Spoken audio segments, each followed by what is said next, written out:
Revolución, a Hispanic Heritage Month 2022 virtual event. I am your host, Rafael, aka the Latin Babbler, and our guest today has been featured on Pop Sugar, Great Day Live in Tampa Bay, and Tampa Bay Parenting. She is a mom and the boss behind Lunch Box Mafia, which gives really fun lunch ideas.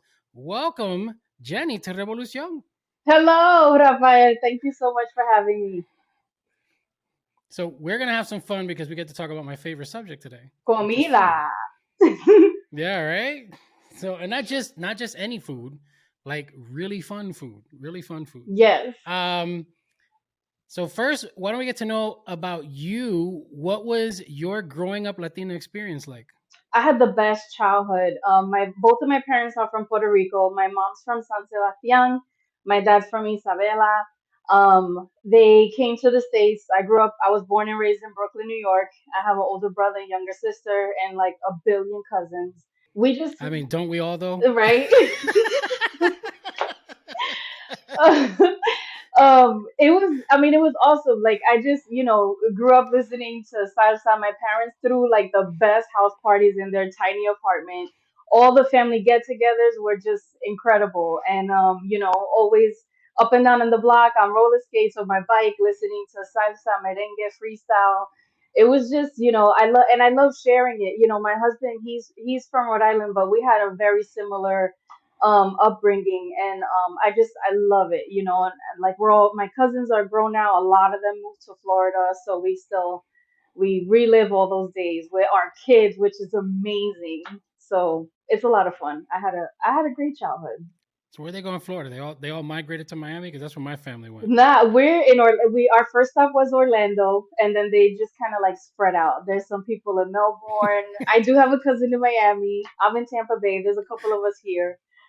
So we everywhere. I like how I like how you said our first stop. Like Yeah. we're like like like ducks. We just kind of like just go to one stop and we're like quack quack. And then just The next go to one. another one. That's yeah, that's funny. Yeah, my whole family landed in Miami and they just never stopped. Like that Okay. was it. Like that Yeah. was They were done. so They're like, we ja. kind of followed each we followed each other to Puerto Rico and then Hmm. like DR and then turned around and New Jersey. We did that for a while and then yeah, then they're all down there in Miami, Florida. Yeah. So very cool. So I mean, you do cooking. Were you always into cooking growing up? I was, just always in the kitchen with my mom, helping, to make dinner and everything with the whole family. I remember when we moved to Florida, my dad was the one home, and he was like, he'd be getting ready for work at 4:30 when I got home from school, and I went straight into the kitchen. I'd, help him do whatever we were cooking, and then I'd iron his uniform. He would take a nap. My mom would get home. Everybody would have dinner, and he would go to work. Um, but even as a little kid, like I did, I remember I had this cookbook from strawberry shortcake, and one of the first things that I made all by myself, Ah. yes, one of the things I made all by myself was like this little jelly roll. It was, nothing, but hey, kid standards, I was like a chef. And you roll out this, you roll out this bread, you put jelly in it and roll it up, and it was like the best thing ever. So I made it like, for everybody. Okay, so are you old enough to have the easy bake oven? Yes. Yeah. I brought up something that somebody's gonna be like, "What the hell is Yeah. the They're gonna have easy to bake Google oven?" it. They Google it and then they'll know. Yeah, just go on Netflix. There's like the toys that made us. We're a Yes, part of that that is the generation. best. Yeah, I love it. Yep, that's my childhood right It's there. so good. The whole thing. It's literally my entire childhood was Yes. on full display Hmm. on that series, and I He-Man. watched it uh, every j- single time it came out. I know, because it's awesome. And they don't make toys like that anymore. No, No. no, it's all like I don't know, it's all cheap and stuff. Like the Easy Bake Oven was probably the best toy out there, especially for people who were trying to be like cooks. Oh, yeah. Obviously, it was marketed, to females and stuff like that, but everybody could use it. Yeah, You yeah, it know, was super fun. made your own little cakes and stuff. Uh-huh. So So, it all yeah, started it there. really did, but yeah, we were always in the kitchen. I mean, always, cooking up stuff for the family, and then the weekends was always like a big thing. Domingo familiar. It was always a big meal, and we would go either to my grandmother's house, my aunt's house, or they would come over, and it was always about family, food and family. So what was like? Did you have to learn? I guess the easy way or the hard way. Like, was your mom giving you measurements, or was it just like Oh, you you crazy. make it like this based on Mm-hmm. Echa un based poquito. on what you Yeah. think? Un poquito, no. Yeah. It's like because like you go on YouTube and you can find all kinds of recipes, and they're like a quarter teaspoon of this and a Hmm. quarter teaspoon. Not in the Latino Nope. household, they just be throwing it. No, no, no. Tú lo que haces, te coge un ching. Yep. Un ching. That's how Yep. you measure everything. Un Hmm. Un ching. ching. Yep. Especially for Puerto Ricans. O Un una ching. cucharada, like the big spoon Una that you serve cucharada. with. And then it was always whenever it's like, well, how do you know it's ready? Well, when you smell it, it's done. you Yeah. know. I can't cook like that because for me everything smells good, but it comes out bad. Like if I go based on that, I don't know what I don't know, man. Especially Latino food, Latino like to get the rice. If you don't get it right, it's gonna be too watery Hmm. or like too dry, like too non cooked for me. So just to Just get it leave it just covered. right, Leave it man. covered and just let it keep going. That's it. It'll come out eventually. So you're now on social media, Hmm. and I'm kind of curious as to how that started. Like, what started your journey from doing the recipes that you know to putting it out on social media? Um, for a long time I was a corporate executive, and I traveled a lot for work. Like and I'm blessed. Like my career took off, and then the family came, and I stuck with what I was doing because it was just my job and I loved it. Um, I was gone during the week a lot, and I missed out on a lot. And to me, when I was able to change career, when I was home, because there was a couple of, days during the week or weeks at a time that I was home. And I loved being able to prepare lunch because lunch is the only meal that you don't have with your kids. If you're home every night, you send them off to with Yeah. breakfast, they come home and have dinner. And I just started doing it because I loved it, and there was times where kids are picky and they didn't always like the school lunch. And some school lunch is great. I grew up on school lunch. There's nothing wrong with school lunches. I always say that. I do it because my daughter just was going through a picky phase, and so I started packing her lunch. And I was like, needed ideas, and I was really struggling. And my friend's like, oh, let me, I'll add you to this mom group. And I was like, okay, cool. So it was just that. It was like a Facebook group, and people would just share pictures like, hey, here's what's for lunch today. And it helps, to share, to see other ideas. Yeah. And then it was like something happened with the group. There was like the vegetable police would get on there and just start harping about what kind of lunch is this. And I said, The vegetable oh yeah, police. it was just all kinds of stuff like, you need to cut the grapes smaller, or what is that, that's not healthy, or just crazy stuff. Oh my Yeah, the mom, gosh. it was like that. And I was like, The these food trolls. yeah, I'm like, okay, this is, maybe this is not for me, and I ended up, just Instagram like started getting popular and whatever, and I was like, let me just start posting on here because I'm like, it was fun for me. It was like a creative outlet. I got into it, it was super cool. So I started doing it, and then it that was that was it. Like I just started sharing, and then there's like this whole community, dude. Like they love it. There's the lunch boxes are crazy. Like there's so many things that people are doing now. But even back then, it was a few years ago. It was a 2017, and it just that was it. It just started like that, and the followers grew. People started liking it, and it's 2022 now, so it's been a few years. What was the video that you think helped you kind of like pop off? Like what was that? I mean, I know you're going way back, but like what video do you think was the one that everybody was like, "Wow, this is really cool." Honestly, this was before like Reels took over Instagram. It was all pictures. But there was a writer from popsugar.com that was doing a story on back to school, lunch. And she listed like there was 20 different accounts. And I got, she pulled one of mine, and I guess she went on my page, like looked, a little bit and learned a little bit about my account and stuff. And she shared, and I was like blown away. Like I woke up one morning to like a whole bunch of followers, and we were like all trying to figure out what was happening, you know. And finally somebody found the article and she shared it, and then they created like this group, and they were like, hey, let's all follow each other. And that was like really the community, you know, really grew from there. And but it was just you know, sandwich with some goldfish and you know, just some of my daughter's favorite things. And it just, I guess people were able to relate, you know. And to me that's the biggest compliment, is when somebody's like, hey, I love this, you know, or hey, this is doable, you know, like this is, I could Yeah. do this. That to me is the biggest thing. I love that.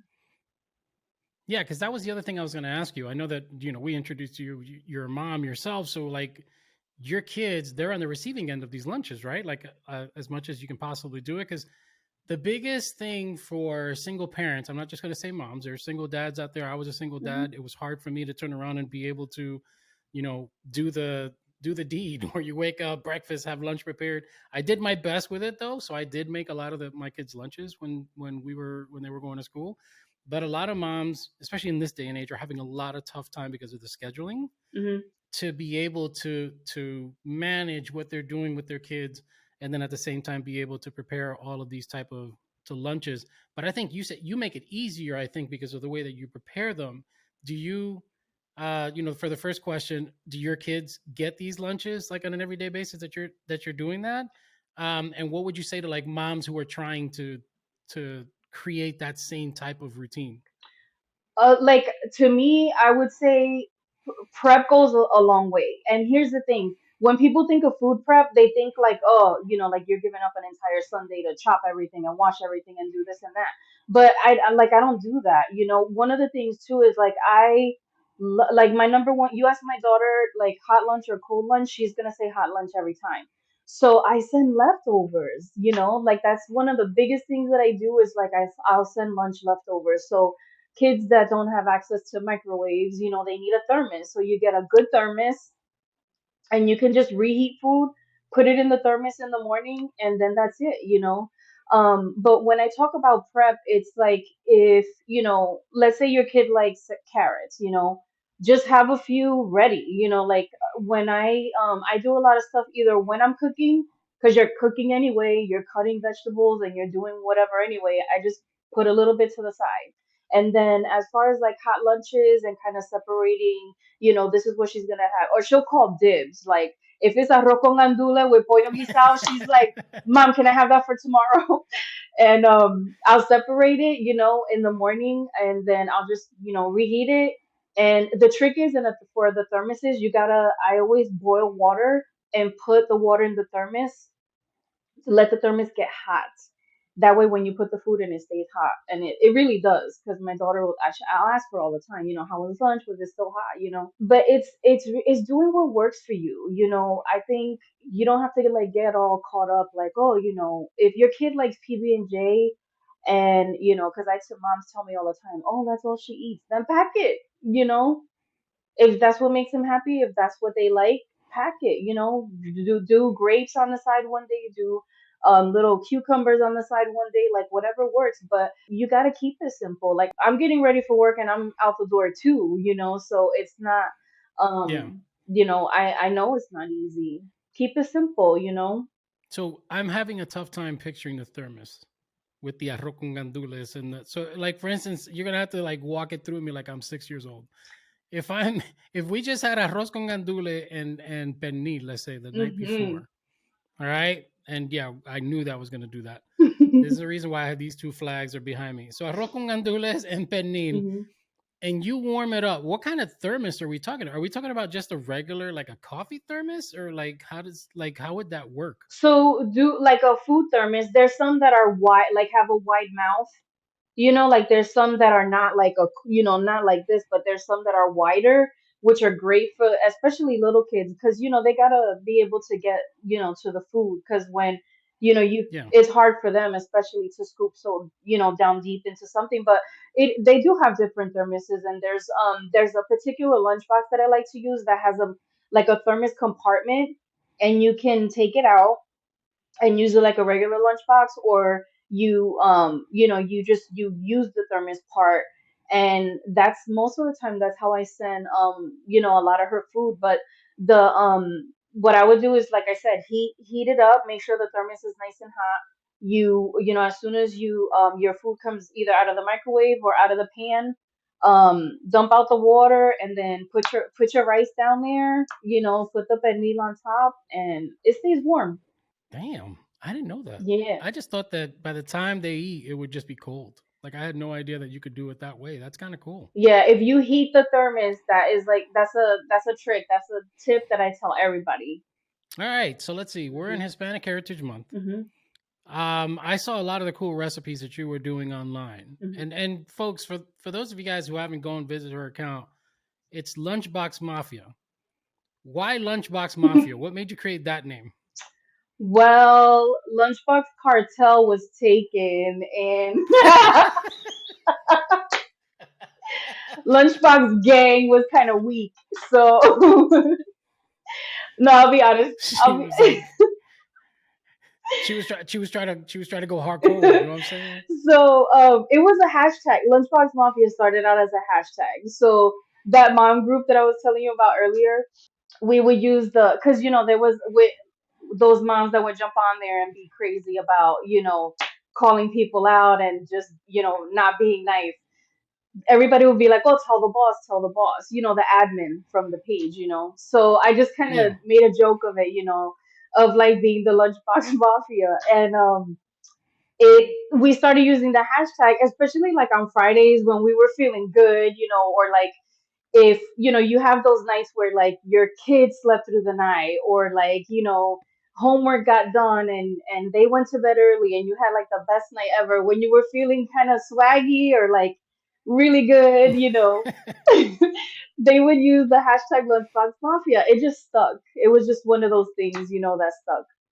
So everybody loved it, so I was like, okay, that'll be the name of my page. she ride it. She ride it with it. She riding with it. I had to. The recipes on there are insane. And so I was mentioning before, Hispanic Heritage Month, when we talk about, having those type of lunches, yours aren't just like your regular tuna sandwich in there. I know you mentioned that you can do that for parents who need that. Mhm. But yours are kind of unique in some cases. So you got Cuban sandwich empanadas. What? Like, what? Yes, I'm yes. like Cuban sandwich and then the jibarito sandwiches. Oh Like, my what God, are you yeah. doing? Your kid must be going to school like as the envy of everybody else's. Because I mean, I make jibaritos. Don't get me wrong; Mhm. they're delicious. Mhm. I never thought you can put that as a lunch idea for the kids to take to school. First of all, how do you keep the steak from not drying out by the time that they get to the lunch? But what made you think of those two concepts, like Cuban sandwich empanadas and jibarito sandwiches? Like, it seems like it's extremely cultural. Cause And yeah, for me, like, why was it so important to create those? she loves Latin food, and this kid eats good. Let me tell you, because my husband's Italian, and he could throw down. All right. Um, but she empanadas are her favorite food, and I just when you think about combining, of course, kids love pizza. So like I learned how to make pizza like all kinds of different ways, and put them in an empanada and do this and that. It was just one of those things. Like empanadas are just like this amazing one, handheld food. You can enjoy it, and but yeah, that is her favorite food. So we were like, okay, we did like a meatball sub, like a pizza one and whatever. And just one Sunday we were making Cuban sandwiches, and I was like, okay, these would be amazing in an empanada.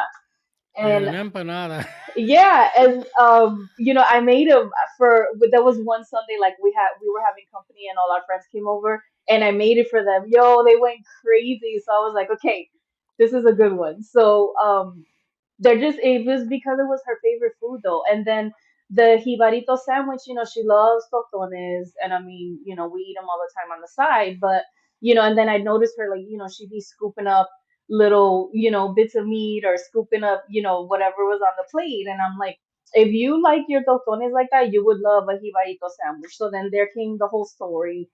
And I love now that, she gets in the kitchen and she helps me. But as far as packing it, she's okay eating a lot of those things room temperature. So, Yeah. because it is, people, it's like there's no way you could keep chicken nuggets like crispy and warm and perfect. Like she does eat a lot of things room temperature, so that makes it easy for me. But the thing is too, like, if kids, everything's always too hot, so it's like if you have to let it cool off, well, it's room temperature. If they eat it like that at home, they can eat it like that at school, right? Yeah. So that was my way, that was what I thought, and it worked. There's a lot of things that she'll be like, oh, it's okay, I'll eat it like that. If you could do that, like teach your kids to eat certain things room temperature. And honestly, from the time I pack it to the time she eats, it's maybe 3 or 4 hours. It's totally safe to eat, at room temperature. So that's not an issue. And she loves See, I it. wasn't even talking about the technical aspect of that. I was just trying to talk about, like, okay, is the jibarito going to taste good by that time because of the meat and the Yeah, like jibaritos are really like unique. yeah, And for people who don't know what a jibarito is, first of all, you're lost yeah, because damn, yes. all right, it is literally a sandwich that instead of bread, you're using tostones Wepa. as like oh my god, Mhm. I need a napkin. I don't know, like jibaritos are like to die for. It's right up there with mofongo for me. Yes. Oh my God, I love mofongo. I have put mofongo in a thermos for her too. Yeah, Ah, because she's like, Mom, this is so good. see, Can I have it for lunch tomorrow? And I'm like, of course. every kid in America right now, or every Latino kid in America, well, even every regular kid who hasn't tried this stuff is probably drooling right now. Yeah. Like this is good food. Like y'all don't know. The Cuban sandwich empanada did it for me Do it. though. Make them. You gotta make When them. Do it. I saw You that were on the like, page, espérate, and I espérate, was like, espérate. first of all, Yeah. what crazy ass person comes up with a Cuban sandwich empanada to top it all off? And then I'm interviewing her, but it's one of those things.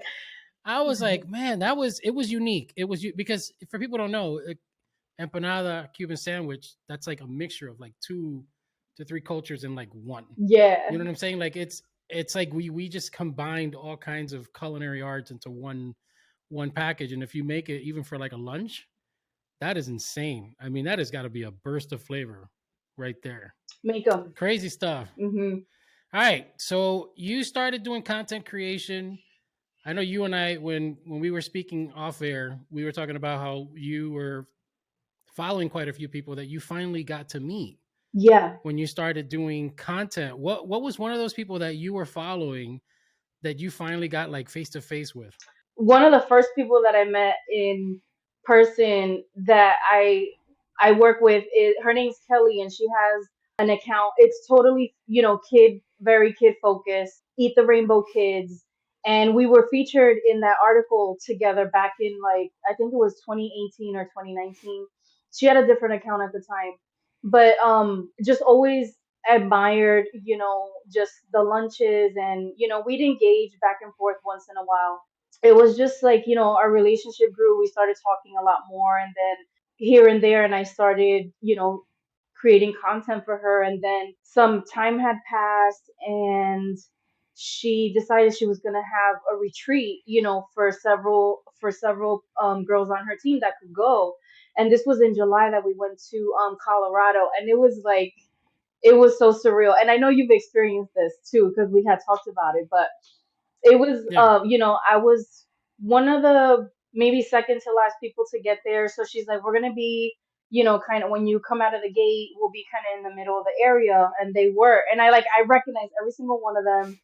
And we walked up, and it was just like, wow, to see each other in person was like, it was crazy. Like, you finally get to hug and look at them and laugh with them. And like that weekend, it was like 3 or 4 days, and it was super, super cool. Like, we literally worked together, helped each other, just, talked about just everything, from our kids to creating content to challenges to, fun things that everybody was working on. And that had to be like that was just one of the best experiences. It was super cool. Yeah, I think, and what she means by that is we were sitting there discussing it because, like, for me, my very first time ever being in any frame of being around TikTokers and influencers and actors was when I went to La Leaf, the Los Angeles Latino International Film Festival, and I was blessed enough to be a part of the Mija premiere, which in turn at the end had a gala, and that's when I met John Huertas and a lot of the Wow. TikTokers. Hmm. Yeah, so I mean, and I got a picture with him. I was like, until this day, we still talk on Instagram. I mean, we're Hmm. not like best buds. I'm not trying to claim John Huerta as a friend, but at least we're followers. We engage back and forth about different topics and stuff. So it's really cool to have that opportunities Hmm. and be able to kind of like finally meet the people. And then we were also talking about how sometimes they're not like what they are on their persona on their Instagram, because I met some people that you meet in real life and you're just like, okay, yeah, you're high energy and it is not the same as what it is in your thing. Like all I see is the food, but as a human being, you are a spark. Like damn. Oh, Or the that's person so who's funny. reserved, Yeah, that you're person who's like, just like mhm, that's hilarious. that's crazy. All right. What does it mean, like, because I know that there's a lot of different products out there that people can buy and a lot of accounts that they can try to get. But what does it mean to you, being a part of the Latin community, like being able to portray the food and the way you do it culturally on your page for like people to see that who may or may not know that these types of foods are out there that can be put in their kids lunchbox. It's something new Hmm. that is unique. It's not like the everyday ham sandwich or this and that. Like what does that mean to you? I mean, I love that I'm the person that can bring it to them. There's I think, food is one of those things that like just transport you, like I know one of the girls, if I could mention the trip again, I loved getting when it was my day to create content. I was like, yes, I was so excited because I did it was like on a flatbread, but it was carnitas. It was like a flatbread, kind of like a pizza, but using, carnitas as my protein.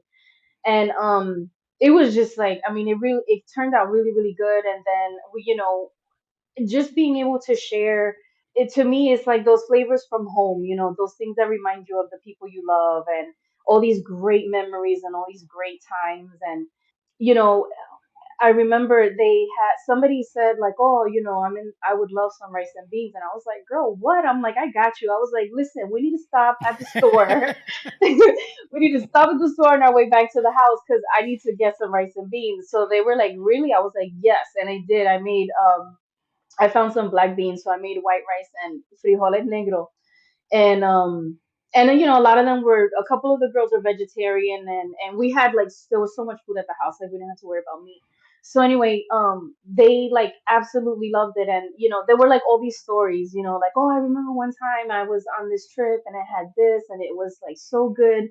This totally reminds me of that. Or this one of the girls, her name was Danny, and she just had like, she was raised by a Latina, and when she was growing up, this lady made like all these foods for her, and she was just like, oh my god. And she told me, she was like, Jenny, you feel like home. And it was just, I love that. I love, That's a good compliment. isn't it, Wow. isn't it, like that touched me, like it was hard to say goodbye after that. Oh my god. But And she's still having trouble now. You can tell she's like all emotional. She's like, I had to. I had to. um but that's what it is for me, and then it's, I sometimes, when there's certain things, I'll just include the recipe because like I know somebody's gonna ask, and then they just the curiosity, I guess, is, when they're just kind of intrigued by the different flavors and the way that we combine, certain foods, it just, they love it. And like I said, to me, it's so inspiring that that they're getting that from me, that I can be the one to introduce them. What is before we're about to play a game? Okay. What is the number one lunch idea that you've offered that parents have really resonated with? Like which meal or like lunch meal was like one that everybody was like, okay, that's the one. Like that's the one I'm gonna do. Is I'm sure it had to be like, I always get a ton of compliments, like rice and beans, like how to do the beans, because people, rice you can figure out. But then also there was I want to say it depends too, because a lot of them are like seasonal. Like I love a theme, so there'll be like really fun things I'll do during Halloween. I did like a Dia de los Muertos, like a pizza, and I cut out the Oh, eyes, and it was like really cool. So it depends We're there, gonna have to see that one. but yeah, like definitely I had to say like empanadas. Like I've had people message me, oh the ropa vieja. Oh, ropa vieja has to be it. That's it. I got so many. It is. She had so many. She was like pizza. There was empanadas, and then you finally got to it. The Yeah, ropa vieja, because that which was is the a one. Cuban dish. It is. It's a Cuban dish. So I mean, like, how did that happen? Like, what made you go, okay, ropa vieja is the one? Well, that was the one that got like a ton of interest and whatever. Because I did like a weekday shortcut kind of thing. But I mean Tampa, there's a lot of Cubans here, so there's a lot of Cuban influence, and it was one of those recipes. But definitely the empanadas. Whenever I make any kind of version, they're all about That's awesome. it. That's awesome. All right, guys, look, you guys got to check out Lunch Box Mafia and look at the recipes and, reach out to Jenny so that you guys can turn around and find out some tricks Yes, come and say some tips hi. on how to make your kids some lunch. So, and she does say hi back. She's not uptight and stuff. Nah, man. We know. We reached out to her and she was so gracious and reached out back and all kinds of stuff. All right, we're going to play a game. It's called Fast Questions. Oof. And it's to get to know a little bit about you. You're going to try to answer them as fast as you can. Okay. All right. And then we'll see if you and I are compatible in some of these. All right. Ready? Here we go. Ready? Favorite musician? Mark Anthony. Hot or cold coffee? Hot. Texting or talking? Talking. Favorite Latino dish? Rice and beans. Arroz con gandula and pernil. Arroz con gandula and pernil. You see, it all goes back to the arroz con gandula and pernil. Hi. One of these questions is a mom questions. Carrots or celery? Carrots. Carrots? Yeah. Do you like it with anything? Does it have to be just raw, or you like it with something? Yeah, hummus or ranch. Hummus or ranch. Mm-hmm. All right. Mm-hmm. Favorite novela? Marimar. The fact that you had one was funny. All right. After a long day's work, what is your go-to drink? Ice cold beer. You're a beer person. Oh yeah. Are you like a beer connoisseur, or like do you know the different flavors and types, or you just like like stouts, pilsners, ales. Yeah, we visit some breweries around here. Yeah. Let me tell you, that's really cool. I had the best, one of my favorite beers. Like I've been going to this place, Infusion Brewery, and I have the same beer every time. It's a peanut butter stout. So good. Okay, that sound. First of all, nasty it sounds, but I'll take your word on that peanut butter stout. Yeah. Why? What kind of beers do you like then? Ironically enough, I don't drink. Come on, if you were gonna just I'm the anomaly. So I'm over here criticizing your beers, and I don't drink. I think it tastes like carbonated piss. Like that's just me though. Some do, but there's so many good ones out there too now. Hey, look, I have cousins, I have relatives, and I know friends. That's the reason I asked if you were like a beer connoisseur, because there are some people who can literally like taste the difference in beer. Yeah. Like they can drink it and they're like, this one has this in it, that one has that in it. For me, they all taste the same, but like the people who really know, it's like wine tasters. Wine people are the same way. They know the different wines on there. Yeah. So what's the best beer the best beer that you've tasted is the one that has the peanut butter in it? Or that has that infusion in it? I've also had a what is it? It's a hibiscus something. I don't know off the top of my head. But I had to be at the Florida Ave Brewery. That one was really good too. Okay. Look, we just gave them a little promotion. Para que sepan. Para que sepan. All right, last question. If you had one place that you got to visit just one time, you only get one time. So this is like the last visit you'll ever have for a vacation. Where would it be? I can only go there one time? You can only go there one time. Man. Te jodiste. That's a tough one. Yeah. I don't know. I would have to say, I would really like to see Italy. The hometown, like my husband's hometown. Oh, that's a good one. Okay. Have you guys been or no? No. You guys never been? Mm-mm. Oh, so that would actually be a really good one. Yeah, and I probably only need to go one time, So that's she's like, I'm gonna go we just get over it. Go and over that's there, it. we Check did it off. Yeah, just strike it off the list. We don't need to go back. After that, we'll just visit these two for the Yeah. rest of our days. Mm-hmm. Nos metemos en la playa. Yes. All right. Jenny, this was amazing. I really do appreciate you coming on and sharing your vision with us over here, over that Lunch Box Mafia, guys. I mean, if people wanted to follow you, get out some of your recipes, where would they go? Instagram, Facebook. If there's Tampa Bay Parenting Magazine also that I write for them. They can find pictures, but videos. That's it. Videos. You gotta watch the videos and listen to all my old school jams. Those are the best. Are you thinking about opening up like a YouTube channel for it, or do you already have one? That's a lot right now. I'm good, kind of doing what I'm doing. I know everybody. She's like, I've I already heard. say it because everybody seems to have a YouTube. Yeah, So I know. It's just maybe we'll see. in the future, we'll be seeing Lunchbox Mafia all over the place, even on your lunchbox. Hey, Who ooh, I knows? like The that. logo. I See, like it. Lunchbox Mafia lunchboxes Mm-hmm. with exclusive, perfectly circular thermoses that people can put their food in, all Yes. designed by Jenny herself. And we all just gave away an idea. Sorry. I should have told her in private. All right, guys, that is our show. Thank you for joining us at Revolución Hispanic Heritage 2022 virtual event. Make sure to follow us and subscribe on this channel at Todo Wafi. Make sure to go to all social medias at Todo Wafi. Check out the entire schedule, www.todowafi.com. I am Rafael. That is Jenny. And we are out. Desde Nicaragua hasta Costa Rica, con esta canción todo el mundo se identifica. Llamen a los chilenos y a los cubanos, llamen a Puerto Rico y a los mexicanos, que ya se armó la rumba. Desde Panamá hasta Ecuador, vámonos a Perú y luego hasta Salvador. Que se escuche en Brasil y Argentina. Yo quiero un grito de mi gente latina y levantaré mi bandera, estando en mi país o estando allá afuera, porque para mí, mira, no existen fronteras. Yo levantaré mi bandera.